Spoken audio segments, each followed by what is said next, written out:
¿Qué tal? Buenas tardes con todos. Bueno, como ya habían anticipado, yo soy el doctor Ramírez, yo soy médico dermatólogo. Y bueno, para tocar un tema que es, creo yo, muy importante tener en cuenta, sobre todo porque es algo muy prevalente y es un motivo de consulta bastante frecuente, ¿no? En el área de dermatología pediátrica. Y que se van a seguramente recibir mucho en las consultas día a día, ¿no? Entonces, como objetivos en esta presentación, lo que vamos a ver es justamente un poco de la fisiopatología de este problema, ¿no? La clasificación de algunas formas clínicas, los diagnósticos diferenciales más frecuentes que se puedan encontrar, ¿no? Y bueno, obviamente también vamos a hablar un poco de lo que es el tratamiento, ¿no? Bueno, decimos que hay que diferenciar varias cosas, ¿no? O sea, cuando hablamos de dermatitis de pañal, tenemos que separar tres cosas, tres entidades en realidad. Aquellas que, digamos, que son causadas por el propio uso del pañal, ¿no? Llámese la misma dermatitis del pañal propiamente dicha, que es la forma irritativa, es una dermatitis de contacto irritativa, ¿no? Como voy a decir más adelante, esto es, digamos así, secundario al contacto de las heces o la orina persistentemente con la piel, ¿no? Entonces, esa es la dermatitis de pañal propiamente dicha, es decir, una dermatitis de contacto irritativa, ¿no?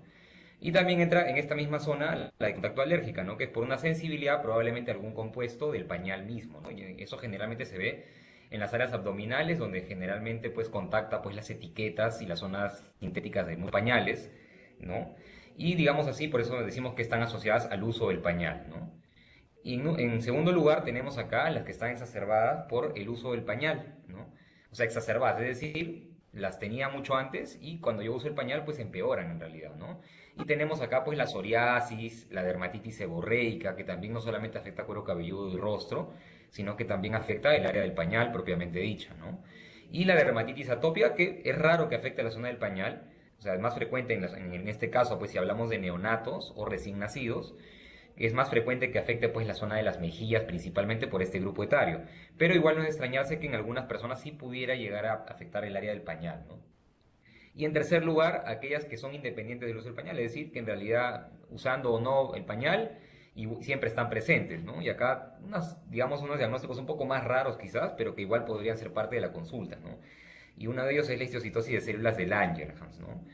Que se considera una proliferación en realidad de estas células en la piel, ¿no? Y que generan pues un grado de inflamación notoria que se hace. Ok, como les seguía diciendo, en realidad entonces teníamos aquellas que eran independientes del uso del pañal, ¿no? En ellas hablábamos de la histocitosis de células de Langerhans, que es decir, hay muchas dermatosis que en realidad nosotros vemos más frecuentemente, como es la dermatitis del pañal misma, o una psoriasis, o una dermatitis seborreica. Pero aquellas que no respondan por mucho tiempo a un tratamiento ordinario, pues hay que plantear cómo diferenciar una histocitosis de células de Langerhans, ¿no? Y la acrodermatitis enteropática en realidad es otra etiología que en realidad no suele afectar solamente el área del pañal, sino también afecta otras áreas, como son las áreas periorificiales, ¿no? En este caso la boca y las zonas sacrales, que esta en realidad es por deficiencia de zinc, ¿no? Muchas veces como un trastorno autosómico recesivo hereditario o por una deficiencia digamos, de suplementación de zinc por el tema de una nutrición parenteral que no está suplementada adecuadamente con zinc, ¿no? Y es decir, se puede ver una dermatosis afectando el área del pañal, pero además también otras zonas como la periorificial que dije, la boca y las zonas sacrales, ¿no? Manos y pies. Ahora, digamos así, tenemos acá que la dermatitis, digamos, yo había hablado que esta dermatitis de pañal corresponde a una dermatitis irritativa, ¿no? En sí, esta es la forma más frecuente y la que siempre vamos a referirnos como una dermatitis de pañal, ¿no? La forma irritativa. Porque inclusive la alérgica no la llamamos como tal, ¿no? En general, cuando hablamos de dermatitis de pañal nos referimos justamente, como digo, pues a esta forma irritativa, no a las demás, ¿no? Ahora, digamos así, ¿cuáles son, digamos así, algunos puntos importantes a tener en cuenta, ¿no? Que es una dermatitis localizada exclusivamente en el área del pañal, obviamente por su nombre mismo, que decimos que se llama dermatitis de pañal, y como es irritativa, pues hemos hablado que es irritativa por el contacto de las heces, ¿no? Y la orina mucho tiempo con la piel, ¿no? Y esto es lo que se produce generalmente a raíz de esto, ¿no? Y es un gran porcentaje de las consultas son debidas a esto, ¿no? 25% de consultas dermatológicas, ¿no? Y en realidad muchas de ellas llegan no necesariamente a algún dermatólogo, ¿no? Y digamos, justamente es más frecuente entre los 9 y 12 meses, o, digamos un grupo etario donde los pacientes pues todavía usan el pañal, ¿no?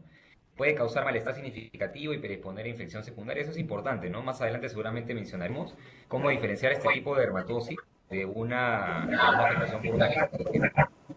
Es una infección secundaria a una Ya, dermatitis de pañal solo, sí, solo como se tal, escucha el audio, pero que pero ahora posteriormente ya no aparece. en una candidiasis, ¿no? Y llegan a haber algunas formas graves, vamos a mostrar algunas fotos, de otras formas raras, pero que digamos así llegan a tener cierta Ya, gravedad. se ve solo las ventanas donde están todos Bueno, los usuarios conectados, pero no se ve la este, diapositiva. esos son los factores etiológicos que están asociados, ¿ya? De tener en cuenta, como he dicho, la orina y las heces. Esto en realidad es un gráfico un poco más A didáctico ver, para ver cuán importante es que la este, orina, por ejemplo, no sé si alguna vez han visto un ejemplo de una persona que está pues mucho tiempo en contacto con el agua, ¿no? Aquellos que están nadando en la piscina o se están lavando las manos por mucho tiempo, están haciendo pues una limpieza en casa, pues al final la piel se nos tiende a arrugar, ¿no? Entonces, eso ocurre igual en la zona del pañal por exceso de hidratación por la orina, ¿no? Y la urea en general pues también irrita la piel y al final macera el estrato córneo, que es la potencia, la ¿no? imagen de la Y esto diapositiva. altera la función de la barrera de la piel. En las heces de igual manera, ¿no? Las heces tienen Sí, ureasa, lipasa, ahora proteasa ya está en y además elevan el pH de la piel, ¿no? Y factores eso en realidad nosotros tenemos un pH fisiológicos naturalmente involucrados. ácido en la piel, ¿no? Y Debo muchas de estas reiniciar. enzimas pues, Y ya, elevan el ahora está pH, o sea, elevan el pH volviéndola alcalina a la piel y eso genera una degradación lipídica y proteica de algunas de los compuestos de la piel que nos funciona como barrera y esto va a permitir obviamente que la barrera se altere y penetren pues irritantes y algunos microorganismos, ¿no? Entonces eso tener en cuenta, ¿no? La irritación, el aumento del pH genera una proliferación microbiana y eso puede ser una consecuencia de esta enfermedad. Es decir, consecuencia de una dermatitis irritativa netamente puede generarse una infección secundaria, ¿no? Entonces, bueno, como dije, es una dermatitis de contacto irritativa que afecta, esto es lo más importante para diferenciar, por favor, eso sí hay que tener en cuenta, es que afecta a las superficies convexas, respetando pliegues. Es decir, a la hora de examinar al bebé, tenemos que ver justamente áreas convexas. Por ejemplo, me refiero a la zona glútea, a la zona de los muslos, ¿no? Pero sí, y obviamente el área genital, pero respeta siempre el mismo pliegue. El pliegue siempre se encuentra respetado, eso hay que ver, ¿no? Por eso decimos que afecta el área de doble, ¿no? O sea, la zona glútea y la zona genital, pero respeta la zona de los pliegues. También puede afectar la zona perianal, como te digo, es otra las características por el tema de las heces también, ¿no? Y bueno, la clínica va de un leve eritema hasta puede ser intenso en las formas más severas, asociado a pápulas, erosiones o úlceras en los casos más severos, que hay una forma pápula ulcerativa de Jacquet se llama, que está asociada a úlceras perianales y genitales, ¿no? O algunas formas nodulares, que ya son algunas formas más extrañas, que son el granuloma de la región glútea, del recién nacido, que también se puede ver en casos más crónicos, ¿no? Son formas raras en realidad, pero creo que lo más importante a tener en cuenta es que siempre respete el área del pliegue, ¿no? Solamente afecta áreas convexas y eso es lo más importante a tener en cuenta y lo que deben grabarse de esta charla en realidad, ¿no? Entonces, bueno, hablaba de algunas formas severas, ¿no? Estas formas severas, había hablado un poco de la dermatitis papulo-erosiva y Jacquet, que son úlceras o erosiones con bordes sobrelevados, ¿no? En la zona del pañal. Son formas más crónicas en realidad, que con el paso del tiempo, pues de no haber una solución a la dermatitis de pañal, no haber un tratamiento óptimo, pues la forma que continúa es una forma erosiva, porque ya en realidad el estrato córneo está macerado, ¿no? Es decir, se va a erosionar, se va a ulcerar conforme pasa el tiempo si no se trata. Hay otra forma pseudo verrucosa, que vamos a ver algunas fotos probablemente más adelante, que dice que se presenta en niños más grandes que tienen incontinencia urinaria o corrimiento fecal, ¿no? Y son pápulas, nódulos con aspecto verrucoso. Es decir, es una forma más crónica, donde la piel se macera en realidad y tiende a engrosarse mucho más como un mecanismo de defensa, ¿no?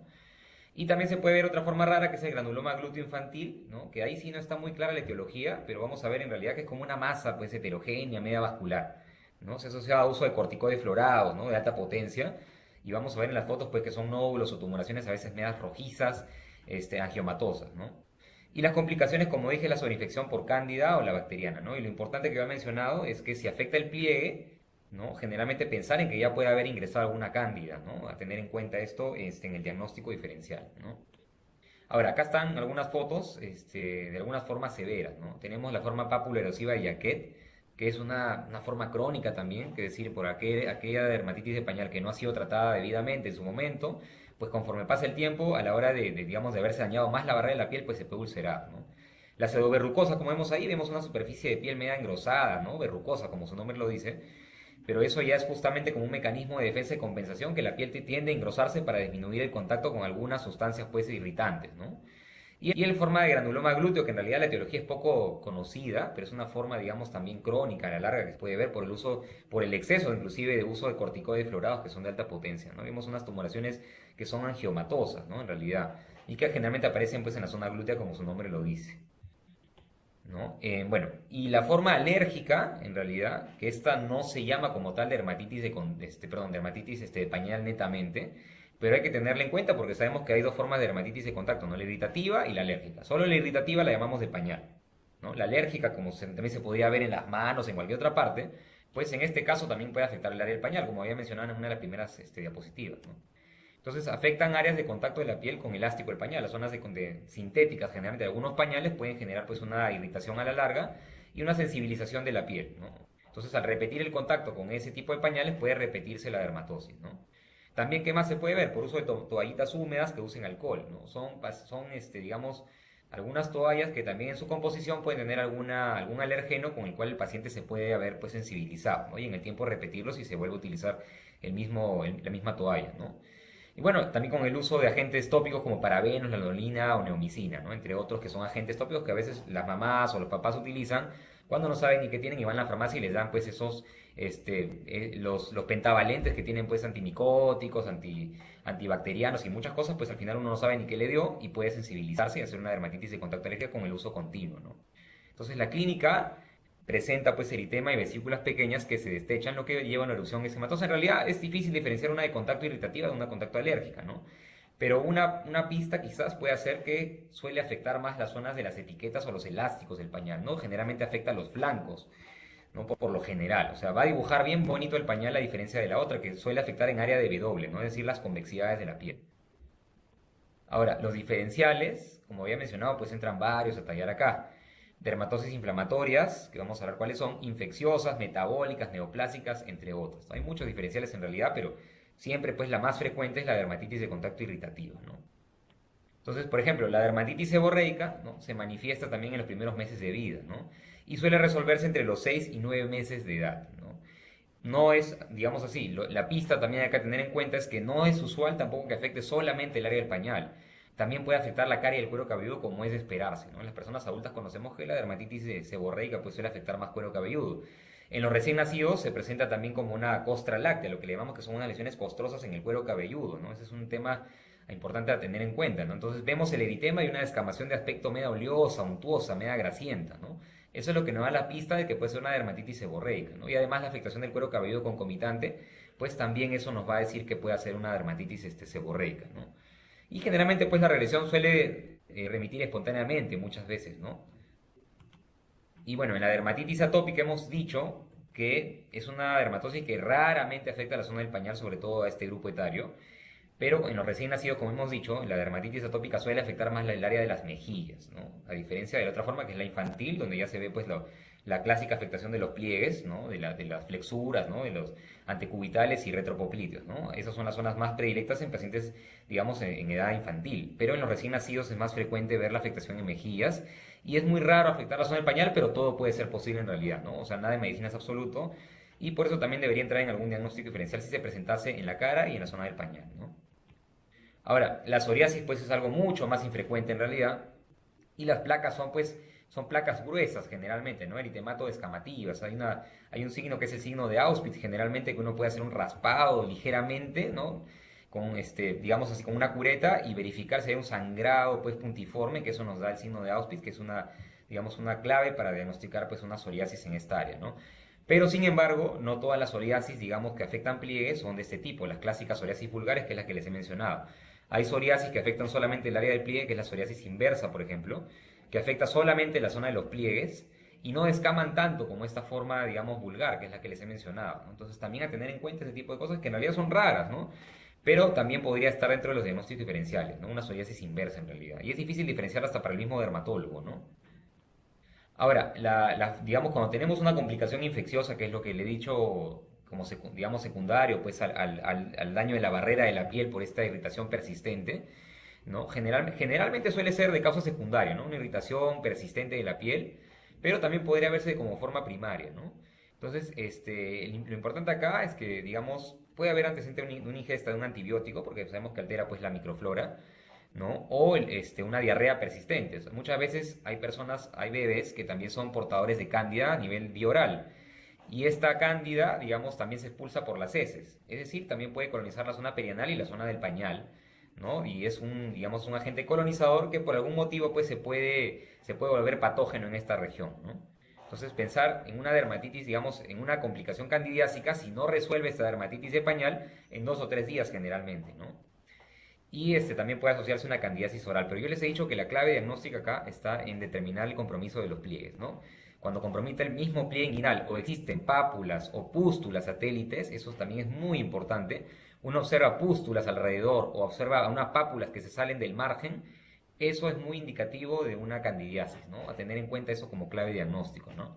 Entonces, una candidiasis persistente y refractaria puede ser un indicador de una diabetes mellitus tipo 1, una candidiasis mucocutánea crónica, que es una condición, digamos, que nos da susceptibilidad, como una inmunosupresión primaria, que nos hace, digamos, predispuestos a infección por cándida frecuentemente, o una inmunodeficiencia subyacente X, ¿no? Es decir, cuando son refractarias y persistentes, podemos pensar en alguna otra enfermedad más rara, ¿no? En realidad, como algunas enfermedades, pues, inmunosupresoras.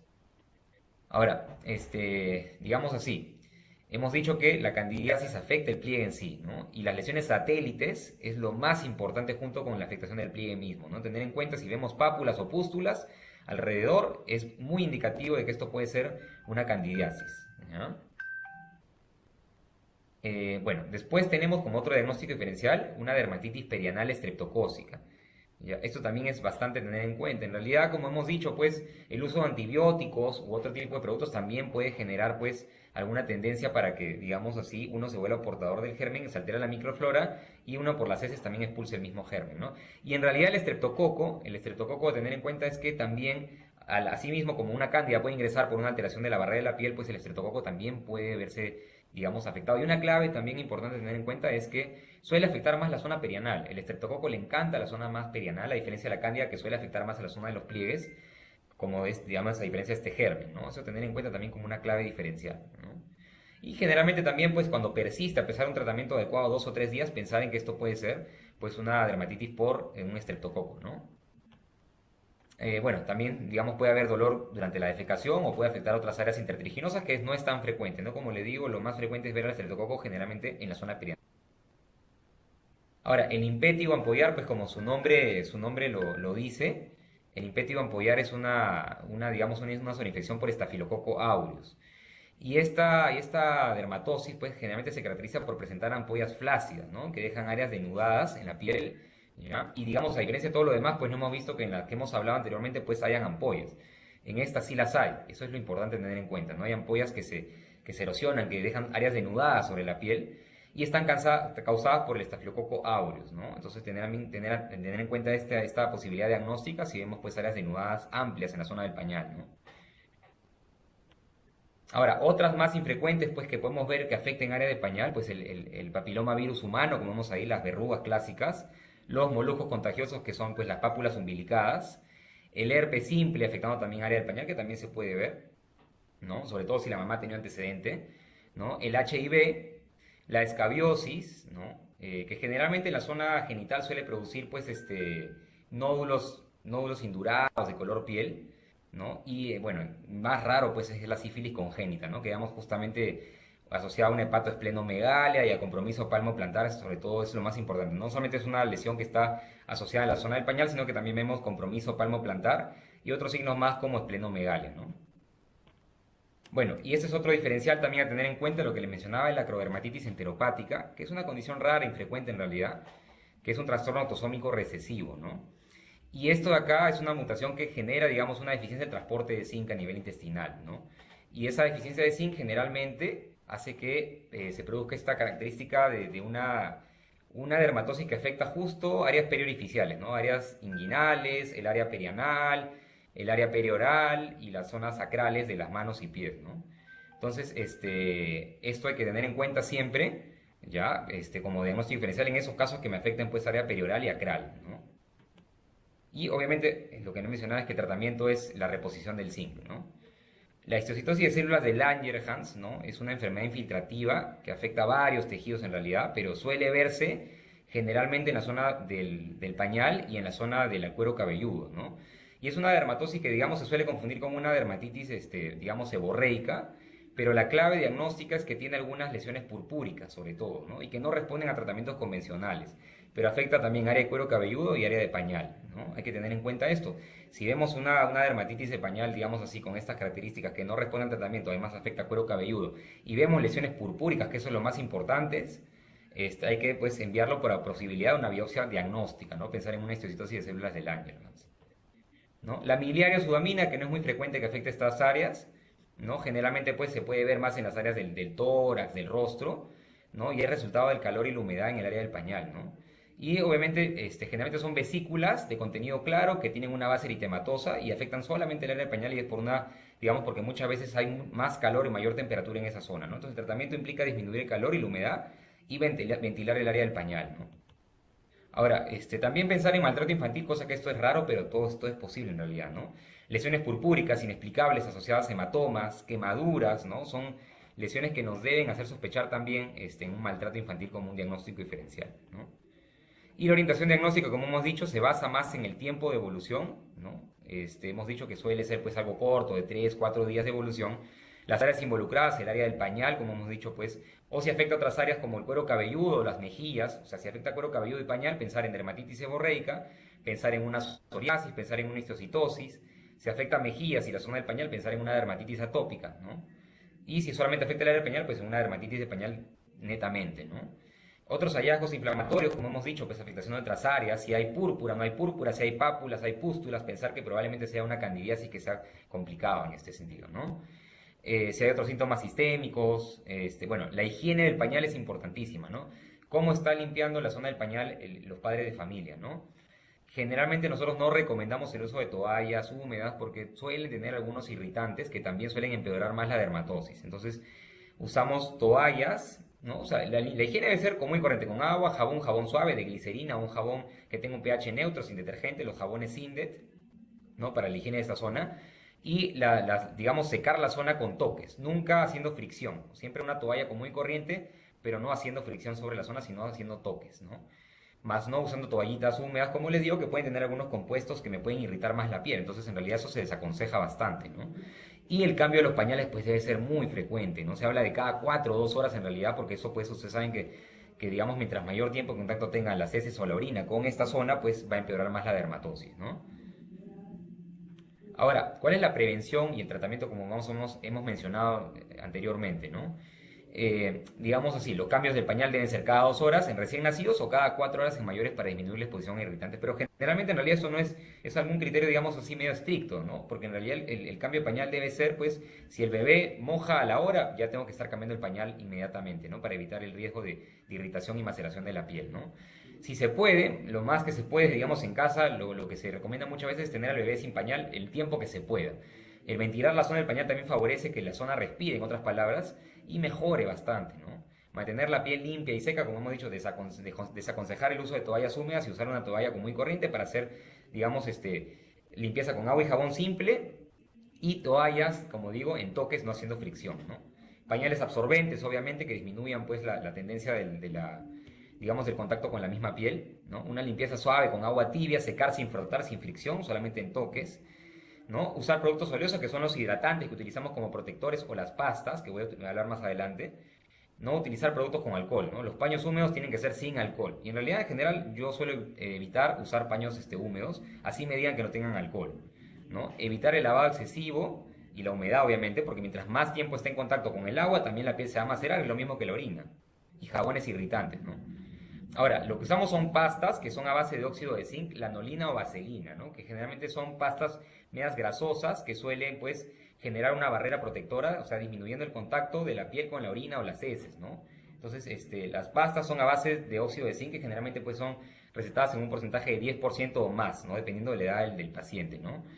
Generalmente empezamos con un 10% en aquellos bebés, ¿no? Recién nacidos, ¿no? Y ya dependiendo de, pues, si el bebé, pues, ya tiene, pues, 1 año o 2 años, podemos llegar hasta 20%, hasta un poco más, inclusive, ¿no?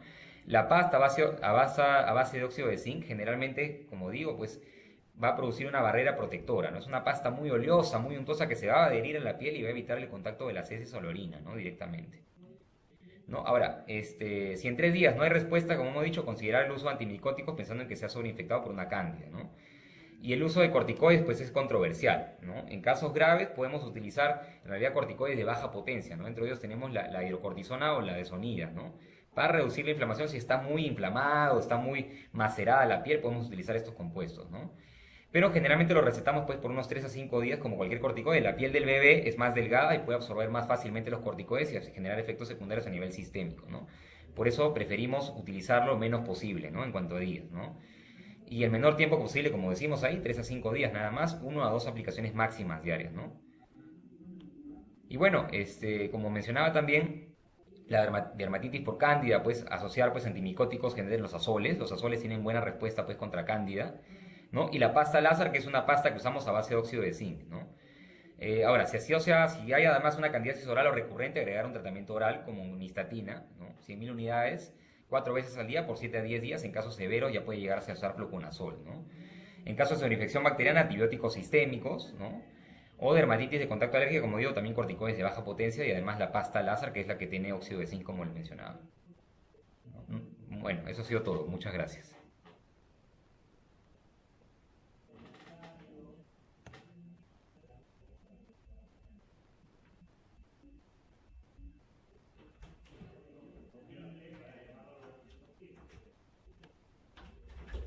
Bueno, estimados profesionales de la salud, el doctor ha concluido con la parte positiva, para lo cual pasaremos por la ronda de lo que es las preguntas.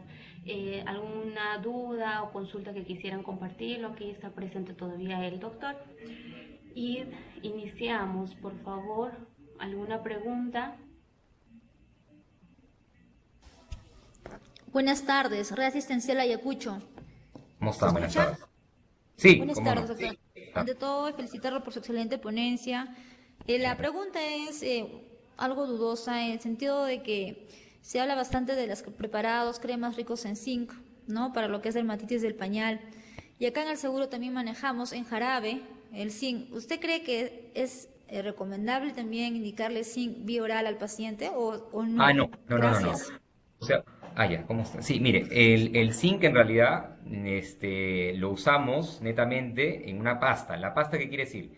La pasta es es como decir, una mezcla, una grasa, un compuesto graso, es una crema bien grasosa, pero está asociada a un polvo. El zinc es como un talco, como un polvo, digamos así, que se disuelve sobre esa crema untuosa y se adhiere a la piel. No tiene mucho que ver en sí la composición neta del zinc, porque puedo utilizar otros compuestos como lanolina o vaselina, ¿no? Hemos visto que hay varios compuestos que se pueden asociar como polvos o talcos que se asocian a una crema untuosa que funciona como barrera. No tanto el zinc bioral, o sea, el zinc bioral no tiene mayor propiedad sobre evitar una dermatitis de contacto irritativa, sino más bien el zinc lo que tiene es una función de barrera. Como es un polvo que se disuelve en una crema, a la hora de adherirse sobre la piel, pues queda una barrera, una película protectora, ¿no? Más no tiene nada que ver la composición en sí, ¿no? O sea, recibirlo vía oral no generaría mayor beneficio.